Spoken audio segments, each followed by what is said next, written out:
ದೇವರ ಅತಿ ಪರಿಶುದ್ಧವಾದ ನಮಗೆ ಮಹಿಮೆಯಾಗಲಿ. ಕ್ರಿಸ್ತನ ಮೂಲಕವಾಗಿ ದೇವರ ಲೋಕಕ್ಕೆ ಮತ್ತೊಂದು ಹೊಸ ಮುಂಜಾನೆಯನ್ನು ದಯಪಾಲಿಸಿದ್ದಾರೆ. ಹಾಗಾಗಿ ನಾವು ದೇವರಿಗೆ ಕೃತಜ್ಞತ ಹೃದಯ ಉಳ್ಳವರಾಗಿರೋಣ. ಈ ದಿನದ ಧ್ಯಾನ ದೇವರ ವಾಕ್ಯ ಕೀರ್ತನೆಗಳು 1ನೇ ಅಧ್ಯಾಯದಲ್ಲಿ 2 ಮತ್ತು 3ನೇ ವಾಕ್ಯ. ಯೆಹೋವನ ಧರ್ಮಶಾಸ್ತ್ರದಲ್ಲಿ ಸಂತೋಷಿಸಿ ಆತನ ಧರ್ಮಶಾಸ್ತ್ರವನ್ನು ರಾತ್ರಿ ಹಗಲು ಧ್ಯಾನಿಸುವ ಮನುಷ್ಯನೇ ಧನ್ಯನು. ಅವನು ನೀರಿನ ಕಾಲುವೆಗಳ ಬಳಿಯಲ್ಲಿ ಬೆಳೆದಿರುವ ಮರದ ಹಾಗಿರುವನು. ಅಂಥ ಮರವು ತಕ್ಕ ಕಾಲದಲ್ಲಿ ಫಲ ಕೊಡುತ್ತದಲ್ಲ, ಅದರ ಎಲೆಗಳು ಬಾಡುವುದೇ ಇಲ್ಲ. ಅದರಂತೆ ಅವನ ಕಾರ್ಯವೆಲ್ಲವೂ ಸಫಲವಾಗುವುದು. ದೇವರಿಗೆ ಸ್ತೋತ್ರ. Psalms 1:2-3. Instead, they joy in obeying the law of the Lord, and they study in day and night. They are like a tree that grow beside the stream, that bear fruit is right time, and whose leaves do not dry up. They success in everything they do. ದೇವರಿಗೆ ಸ್ತೋತ್ರ. ನಾವು ವಾಕ್ಯ ಭಾಗ ನೋಡ್ತಾ ಇದ್ದೀವಿ ಪ್ರೀತಿ ದೇವ್ರ ಮಕ್ಕಳೇ. ವಾಕ್ಯ ಭಾಗದಲ್ಲಿ ಕರ್ತನು ಸುರಕ್ಷಿತ ದೇವರು ಮುಂಜಾನೆ ಸಮಯದಲ್ಲಿ ನಮ್ಮ ಸಂಗಡ ಮಾತನಾಡ್ತಾ ಇದ್ದಾರೆ. ಆತನ ಧರ್ಮಶಾಸ್ತ್ರದಲ್ಲಿ ಸಂತೋಷಿಸಿ ರಾತ್ರಿ ಹಗಲು ಅದನ್ನು ಧ್ಯಾನಿಸುವಂತಹ ನಾವು ಧನ್ಯರಂತೆ ಅಂತ ವಾಕ್ಯದಲ್ಲಿ ಹೇಳ್ತಾ ಇದ್ದಾರೆ. ಆಮೇಲೆ ಯಾಕೆ ಅಂತಂದರೆ ಅವರು ಆ ಥರ ನಾವು ದೇವರ ಧರ್ಮಶಾಸ್ತ್ರವನ್ನು ಆನಂದಿಸಿ ಅದನ್ನೇ ರಾತ್ರಿ ಹಗಲು ಧ್ಯಾನಿಸುವುದಾದರೆ ನಮ್ಮ ಜೀವಿತ ಹೇಗಿರುತ್ತೆ ಅಂದರೆ ನೀರಿನ ಕಾಲು ಬೆಳೆದಿರ್ತಕ್ಕಂಥ ಮರದ ಹಾಗಿರುತ್ತೆ. ಅದು ತಕ್ಕ ಕಾಲದಲ್ಲಿ ಫಲ ಕೊಡುತ್ತಲ್ಲ, ಅದರ ಎಲೆಗಳು ಬಾಡುವುದೇ ಇಲ್ವಲ್ಲ, ಹಾಗೆ ಅವ್ರ ಜೀವಿತ ಎಲ್ಲ ಸಫಲವಾಗುತ್ತೆ, ಅವನ ಕಾರ್ಯಗಳೆಲ್ಲ ಸಫಲ ಆಗುತ್ತೆ ಅಂತ ವಾಕ್ಯ ಭಾಗದಲ್ಲಿ ನಮ್ಮ ಸಂಘ ಮಾತನಾಡ್ತಾ ಇದ್ದಾರೆ. ದೇವರಿಗೆ ಸ್ತೋತ್ರ. ನಾವು ಇನ್ನೊಂದು ವಾಕ್ಯ ನೋಡೋಣ. ಯೋಹಾನ ಸುವಾರ್ತೆ 14ನೇ ಅಧ್ಯಾಯ 23ನೇ ವಾಕ್ಯ ನೋಡೋಣ. John chapter 14:23. ಯೇಸು, ಯಾವನಾದರೂ ನನ್ನನ್ನು ಪ್ರೀತಿಸುವುದಾದರೆ ನನ್ನ ವಾಕ್ಯಗಳನ್ನು ಕೈಗೊಳ್ಳುವನು, ನನ್ನ ತಂದೆಯು ಅವನನ್ನು ಪ್ರೀತಿಸುವನು. ಇದಲ್ಲದೆ ನಾವು ಅವನ ಬಳಿಗೆ ಬಂದು ಅವನೊಂದಿಗೆ ನಿವಾಸ ಮಾಡುವೆವು. ದೇವರಿಗೆ ಸ್ತೋತ್ರ.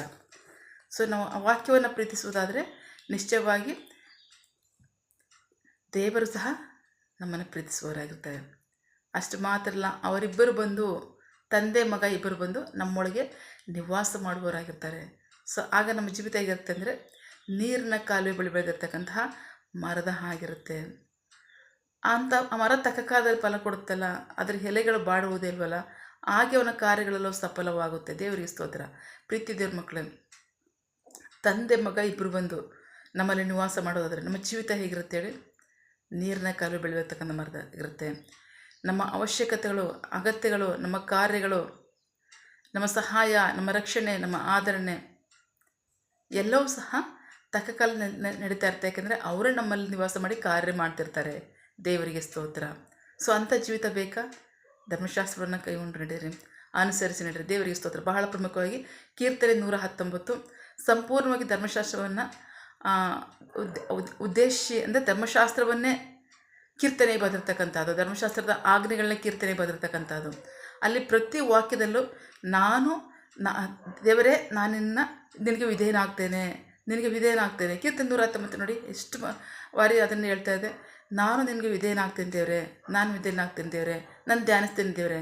ಯಾಕೆಂದರೆ ಅದು ಕೀರ್ತನೆ 119 ಮೋಶೆ ಧರ್ಮಶಾಸ್ತ್ರವನ್ನು ವರ್ಣಿಸಿ ಬರೆದಿರ್ತಕ್ಕಂಥ ಕೀರ್ತನೆ ಇವಾಗ. ದೇವರಿಗೆ ಸ್ತೋತ್ರ. ಬಹಳ ಪ್ರಮುಖವಾಗಿ ಇಬ್ಬರು ಭಾಷೆಯಲ್ಲಿ ಅದು ಇರ್ತಕ್ಕಂಥದ್ದು. ಅದನ್ನು ಸಂಪೂರ್ಣವಾಗಿ ಅವರು ಆಡ್ತಾರೆ, ಧ್ಯಾನಿಸ್ತಾರೆ. ಅವರು ಅದನ್ನು ಇಡೀ ಧರ್ಮಶಾಸ್ತ್ರವನ್ನು ಅನುಸರಿಸಿ ನಡೀತಾರೆ ಇಲ್ಲೋ ಗೊತ್ತಿಲ್ಲ, ಬಟ್ ಆ ಕೀರ್ತನೆ ಭಾಗವನ್ನು ಅವರು ಧ್ಯಾನಿಸ್ತಾರೆ, ಅದನ್ನು ಅನುಸರಿಸಿ ನಡೀತಾರೆ.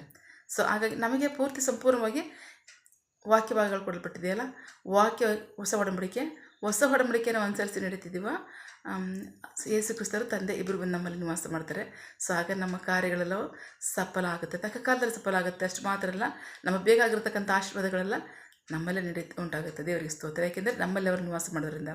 ಸೊ ಹಾಗಾಗಿ ವಾಕ್ಯ ಭಾಗವನ್ನು ಅನುಸರಿಸಿ ನಡೆಯೋದಾದರೆ ತಂದೆ ಮಗ ಇಬ್ಬರು ಬಂದು ನಮ್ಮಲ್ಲಿ ನಿವಾಸ ಮಾಡ್ತಾರೆ. ನಮಗೆ ರಕ್ಷಣೆ, ಆದರಣೆ, ಸಹಾಯ ಇರುತ್ತೆ. ಅಷ್ಟು ಮಾತ್ರ ನಮ್ಮ ಕಾರ್ಯಗಳು ಸಫಲ ಆಗುತ್ತೆ. ಆಮೇಲೆ ಪ್ರಾರ್ಥಿಸಿಕೊಳ್ಳೋಣ. ಸಕಲ ಸೃಷ್ಟಿಕರ್ತನೆ, ಸರ್ವಾಧಿಕಾರಿಯೇ, ಸಾರ್ವಭೌಮನೆ, ಉನ್ನತನೇ, ಮಹೋನ್ನತನೇ, ಮಹಾಪರಿಶುದ್ಧನೇ, ಪ್ರೀತಿ ಸ್ವರೂಪನೇ, ನೀತಿವಂತನೇ, ಅಧಿಪತಿಯೇ, ಸೇನಾಧೀಶ್ವರನೇ, ಇರುವಾತನೇ, ಸರ್ವವ್ಯಾಪಿಯೇ. ಎಸಪ್ಪ, ಈ ದಿನ ವಾಕ್ಯಗಳ ಮೂಲಕವಾಗಿ ನಮ್ಮ ಸಂಘ ಮಾತಾಡಿದಂತಹ ನಿಮ್ಮ ಪ್ರೀತಿಗಾಗಿ ನಂಬಿಗಸ್ತಿಗೆ ನಿಮಗೆ ಸ್ತೋತ್ರ. ವಾಕ್ಯ ಭಾಗದಲ್ಲಿ ನಮ್ಮ ಸಂಘ ಮಾತನಾಡ್ತಾ ಇದ್ದೀರಾ. ನೀವು ನನ್ನ ವಾಕ್ಯಗಳನ್ನು ಧರ್ಮಶಾಸ್ತ್ರವನ್ನು ಆನಂದಿಸಿ ರಾತ್ರಿ ಹಗಲು ಅದನ್ನು ಧ್ಯಾನಿಸುವುದಾದರೆ ನೀವು ಧನ್ಯರು. ನಿಮ್ಮ ಕಾರ್ಯಗಳು, ನೀವು ನೀರಿನ ಕಾಲು ಬಳಿ ಬರ್ತಕ್ಕಂಥ ಮರದ ಆಗಿರ್ತೀರ, ನಿಮ್ಮ ಕಾರ್ಯಗಳೆಲ್ಲ ತಕ್ಕ ಕಾಲದಲ್ಲಿ ಸಫಲ ಆಗುತ್ತೆ ಅಂತ ಹೇಳ್ತೀರ. ಅದಕ್ಕಾಗಿ ಸ್ತೋತ್ರ. ನಂಬಿಗಸ್ತರಾಗಿ ವಿಧೇಯರಾಗ್ತೀವಿ. ಆಮೇನ್. ನಿನ್ನ ವಾಕ್ಯಗಳನ್ನು ಅನುಸರಿಸಿ ನೀಡ್ತೀವಿ. ನೀವು ನಮ್ಮಲ್ಲಿ ನಿವಾಸಿಸಿ ನಮ್ಮ ಕಾರ್ಯಗಳನ್ನು ಸಫಲಗೊಳಿಸಿ. ಅಷ್ಟು ಮಾತ್ರ ಅಲ್ಲ, ನಿಮ್ಮ ರಕ್ಷಣೆ, ಆದರಣೆ, ಸಹಾಯ ನಮಗಿರಲಿ. ಆಮೇನ್. ಪ್ರಾರ್ಥನೆ ಕೇಳಿದ ಪ್ರೀತಿಗಾಗಿ ನಿಮಗೆ ಸ್ತೋತ್ರ. ನಿನ್ನ ಜನರು ಕೈ ಮಾಡ್ತಕ್ಕಂಥ ಕೆಲಸವನ್ನು ಆಶೀರ್ವದಿಸು. ಅವರ ಅವಶ್ಯಕತೆಗಳನ್ನ ಅಗತ್ಯಗಳನ್ನು ಪೂರೈಸು, ಕೊರತೆಗಳನ್ನ ನೀಗಿಸು. ಆಮೇನ್. ಯಾವ ಕಾರ್ಯದಲ್ಲಿ ನಿರೀಕ್ಷೆ ಉಳ್ಳವರಾಗಿದ್ದಾರೆ, ಆ ಕಾರ್ಯದಲ್ಲಿ ತಕ್ಕ ಸಮಯದಲ್ಲಿ ನಿಮ್ಮ ಚಿತ್ತಾಂತರಗಳನ್ನು ಹೊಂದಿಕೊಳ್ಳಿ. ಆಮೇನ್. ನೀವು ಹಾಗೆ ಮಾಡೋ ಪ್ರೀತಿಗಾಗಿ ನಂಬಿಗಸ್ತಿಗೆ ನಿಮಗೆ ಸ್ತೋತ್ರ. ನಮ್ಮ ಪ್ರಾರ್ಥನೆ ನೀವು ಕೇಳಿದ್ದೀರಾ, ಅದರಂತೆ ನಡೆಸ್ತಿರೋದಕ್ಕಾಗಿ ಸ್ತೋತ್ರ. ನಮ್ಮ ಪ್ರಾರ್ಥನೆಯನ್ನು ನಮ್ಮ ರಕ್ಷಕನಾದ ಯೇಸು ಕ್ರಿಸ್ತರ ಅತಿ ಪರಿಶುದ್ಧವಾದ ನಮ್ಮದಲ್ಲಿ ಪ್ರಾರ್ಥಿಸಿ ನಿಮ್ಮ ಪಾದಗಳು ಸಲ್ಲಿಸಿ ನಾವು ಬೇಡುವಂತಿದ್ದೇವೆ ನಮ್ಮ ಜೀವಗಳ ತಂದೆ. Amen. God bless you all. ದೇವ ತಾನೇ ವಾಕ್ಯಗಳ ಮೂಲಕವಾಗಿ ನಮ್ಮ ಸಂಘ ಮಾತನಾಡಿದ್ದಾರೆ, ನಮ್ಮನ್ನು ಆಶೀರ್ವದಿಸ್ತಾರೆ. ಆಮೇನ್. All the best.